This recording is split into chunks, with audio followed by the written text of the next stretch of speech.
y ni que hubiera estado preparado, porque nosotros justamente tenemos al invitado esta noche, que es justamente un economista. Es Guillermo Larraín, profesor de la Facultad de Economía y Negocios de la Universidad de Chile, ex superintendente. Guillermo, buenas noches.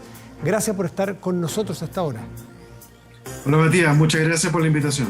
Me gustaría, antes de entrar al tema de una columna que escribiste, que leí, y por lo tanto por eso te invitamos para que entremos en profundidad, me gustaría que tú comentaras esta noticia que acabamos de escuchar en conjunto aquí al ministro Briones.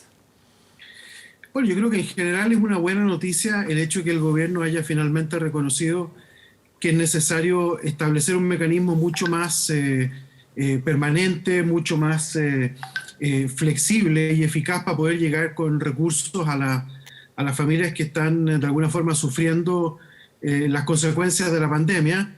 Y en ese sentido me parece que es una buena noticia.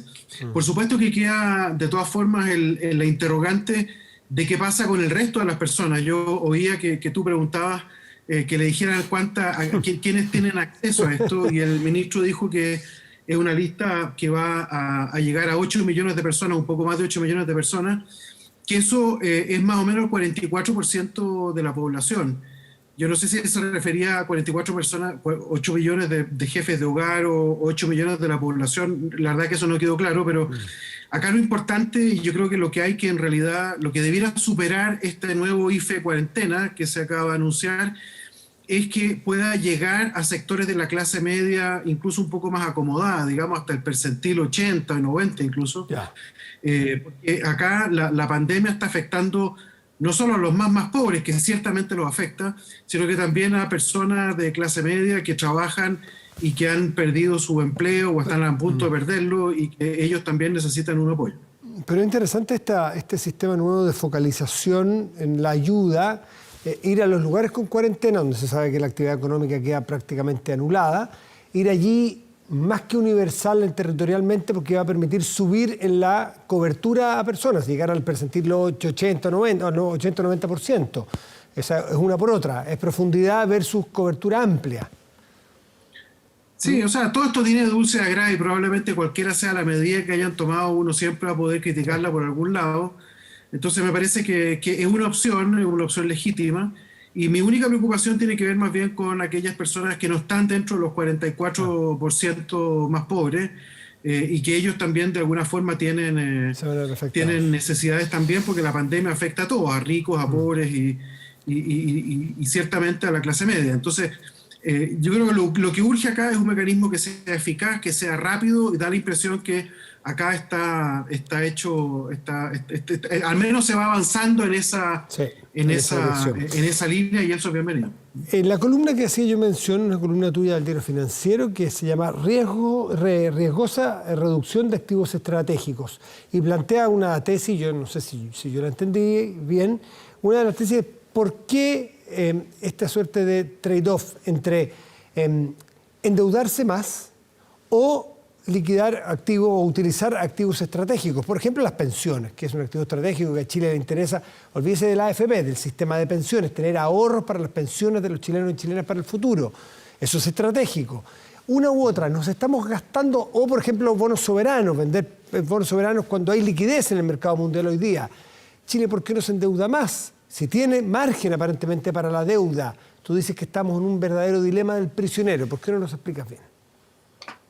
Sí, mira, básicamente lo que ha estado haciendo hasta el momento el gobierno es que se ha endeudado algo, la deuda ha subido efectivamente, pero simultáneamente lo que ha estado haciendo es que ha estado vendiendo bonos soberanos, fondos soberanos, lo ha estado reduciendo los fondos soberanos.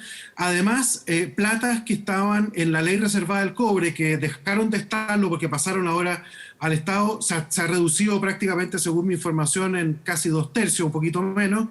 De manera que hemos estado deshaciéndonos de recursos líquidos que nos pertenecen para financiar la pandemia. Y a eso hay que agregarle ya ahora probablemente 20% de retiro de los fondos de pensiones, que es una cantidad gigantesca. Entonces son activos estratégicos que tenía Chile destinados o a pensiones o a protegernos de vicisitudes de los mercados internacionales para financiar las consecuencias de la pandemia. Yo digo que esa es una mala elección porque hoy día las tasas de interés internacionales son tan bajas, el apetito por deuda de buena calidad, y la deuda chilena es una deuda de buena calidad, es tan alta que probablemente hoy día Chile podría emitir deuda a tasas muy bajas. Ayer o antes de ayer, Perú, que está en una situación, como ustedes han visto aquí mismo en este canal, Perú está en una situación crítica política, acaba de emitir un bono a 100 años plazos, por un spread, la diferencia entre la tasa que pagan ellos y la tasa del bono norteamericano, que es de 1,7%, realmente baja a 100 años plazos. Entonces, la pregunta es por qué, en lugar de deshacernos de estos activos estratégicos, no financiamos un plan convincente, un plan creíble, un plan potente de financiamiento de la pandemia emitido más bien con deuda pública. Yo creo que eso es una diferencia bastante grande, porque cuando venga una crisis, la próxima, y nos digan, bueno, ¿cuántos activos tienen ustedes? Vamos a tener menos activos porque los gastamos ahora, o nos van a decir, bueno, ¿y cuánto es la base de inversionistas institucionales que ustedes tienen? Y resulta que vamos a tener 29.000 millones de dólares menos en fondos de pensiones que podrían, en caso extremo, ¿no es cierto?, utilizados también para comprar eventualmente títulos del Estado en caso que se necesitara. Entonces, me parece que la verdad es que no se entiende bien esta estrategia. Lo que acaba de anunciar el ministro va un poco bien dirigido, en el sentido que promueve y de hecho el ministro lo dijo, hay que reducir la incerteza, y eso es muy importante, reducir la incerteza de las familias está bien. Lo que yo digo, eso financiémoslo con deuda, dejemos de gastarnos los activos estratégicos, generemos condiciones para no utilizar más fondos de pensiones para pagar el pan y para pagar el agua y para pagar la cuenta de lo que sea, que los activos de pensiones queden para pensiones, el resto financiémoslo con deuda pública. Es una mejor combinación que la que estamos haciendo hoy día. Hay en esta columna de Guillermo Larraín, que está con nosotros, nos acompaña esta noche, unas cifras muy impresionantes. Por ejemplo, que Chile, desde la crisis financiera, llegó a tener un 4,9% de deuda del producto. 4,9% de nuestro producto. Usted dirá, hoy es harta la deuda. Mire usted, no es nada. Subió a 27,9 antes de la pandemia. 27,9. Estoy bien, ¿cierto? Sí. Hacia el 2021 el FMI proyecta que un 37,5. Por Dios que subimos de 4 a 37. Pero la cifra que a mí más me impresionó, Guillermo, de tu columna, es que los países desarrollados se proyecta que va a tener una deuda del 125% de su producto. Es decir, una vez y cuarto su producto en deuda. Por lo tanto, tenemos un margen enorme. Ahora, a nosotros somos países, también lo dice ahí, emergentes, no nos prestan, por muy solventes que seamos, a las mismas tasas que los países desarrollados, por otras condiciones que tú planteas aquí. Entonces, no es que se le pasó a Briones no endeudarse más, sino que ha hecho los cálculos que puede ser un poco más caro endeudarse para nuestro país. No, lo que pasa es que el costo del endeudamiento va a ser lo mismo, porque al final es como cuando tú vas a un banco a pedir plata y te dicen cuánto es tu deuda y cuántos son tus activos. Al final lo que le interesa es la posición entre ambas cosas. Si tienes muy poca deuda, pero ningún activo, eres igualmente riesgoso que tienes mucha deuda y mucho activo. Entonces, yo creo que acá hay un problema que no sé exactamente a qué atribuirlo, y creo que el ministro tendrá que dar sus explicaciones, pero creo yo que estamos en una mala mezcla. Estamos, cuando se sequen los mercados, que esto pasa, no pasa cada rato, pero de vez en cuando pasó hace 15 años, que el entonces ministro Velasco hizo una gran política fiscal contracíclica financiada con fondos propios. Los mercados financieros estaban secos, nadie prestaba plata, los bancos estaban quebrando en todas partes. Y Chile dijo, a mí no me preocupa, porque yo tengo mis fondos, yo los vendo y financio mi política contracíclica. Eso va a ser un poco menos probable hoy día, porque estamos vendiendo fondos soberanos y estamos vendiendo los fondos de la ley reservada del cobre, en circunstancias que podríamos estarnos emitiendo deuda, que si algún día llega a haber una crisis internacional, bueno, todos los mercados de deuda van a estar secos, también el nuestro. Entonces yo creo que estamos en ese sentido en una estrategia equivocada. ¿Y cuál es la razón por la cual eso se ha hecho? Yo entiendo que hay una preocupación por la aceleración en el incremento en la deuda que tú mencionabas ahí. Pero la verdad es que esto le está pasando a todo el mundo. O sea, Olivier Blanchard, que es uno de los grandes macroeconomistas de los últimos 20 o 30 años probablemente, analizando la sostenibilidad de la deuda italiana, que ya está por los 150, 170% del producto. O sea, una vez y media su esta producto. deuda es perfectamente sostenible. Yo no digo en ningún caso que lleguemos a esos niveles, pero lo que digo de lo que estamos hablando, que si en lugar de haber... fíjate lo siguiente, de los fondos del primer retiro de los fondos de pensiones, se sacaron más o menos 14.000 millones de dólares. De eso hay a finales del mes de octubre, que es la información pública, a lo mejor las autoridades tienen otra información, pero la información pública es que hay depositado en los bancos como 9.500 millones. Es decir, lo que se gastó son 4.000. Bueno, esos mismos 4.000 hubiera sido mejor, en lugar de sacar 13.000 o 14.000 millones de los fondos de pensiones, era mejor que el fisco se endeudara por los 4.000 y tantos, que era lo que efectivamente la gente necesitaba para gastar, y lo hubiera utilizado fortaleciendo el IFE, pero financiado con deuda pública, en lugar de financiado con retiro de fondos de pensiones.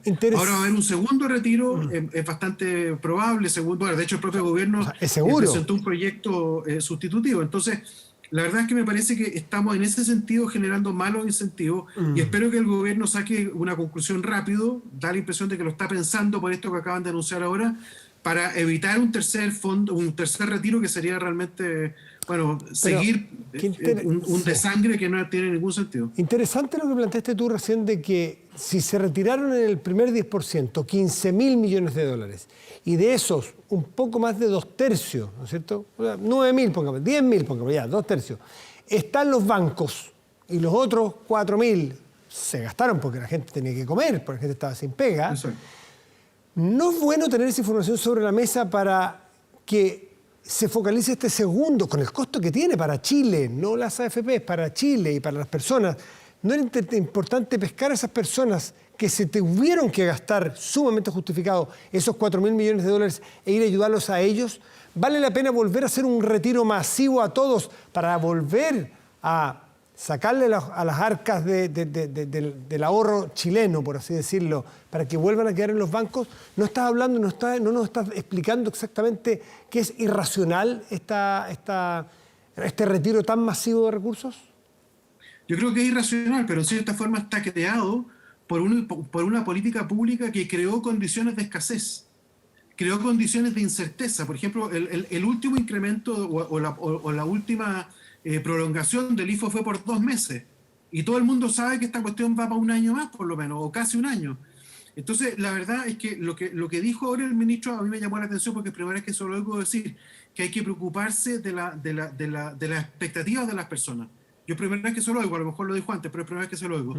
Eso es exactamente el punto. Tenemos que estabilizar las expectativas de las personas, que ellos sepan que van a existir los recursos para poder financiar, y yo no sé si ponerlo en estos términos, pero casi generosamente, digamos, en la medida que la gente lo necesite,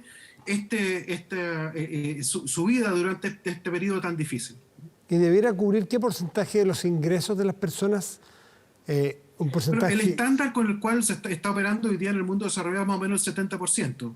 Ese es un poco el estándar con el cual se está operando. Ahora es una mezcla de transferencia, es una mezcla de garantías de crédito a la pequeña empresa, cosas como esa. Entonces una mezcla, yo diría que es más complejo que alguno pudiera explicar en este programa, pero ciertamente estamos hablando de cifras más o menos relevantes, en torno al 50-70%, y lo que pasa es que llega a niveles relativamente altos de ingresos, habida cuenta, ¿no es cierto?, de que efectivamente hay una pérdida de ingresos que va más allá de solamente la gente más pobre. Y eso es lo que más cuesta en el caso chileno, porque la política social chilena, con justificación al inicio de los años 90, 2000, estaba muy focalizada en el alivio de la pobreza, pero a medida que se fue generando una clase media vulnerable, pero clase media del fin, cuando les viene un shock tan grande como esa vulnerabilidad queda manifiesto y muestra todo el lado malo de esto. Entonces hay que salir en ayuda de ellos también.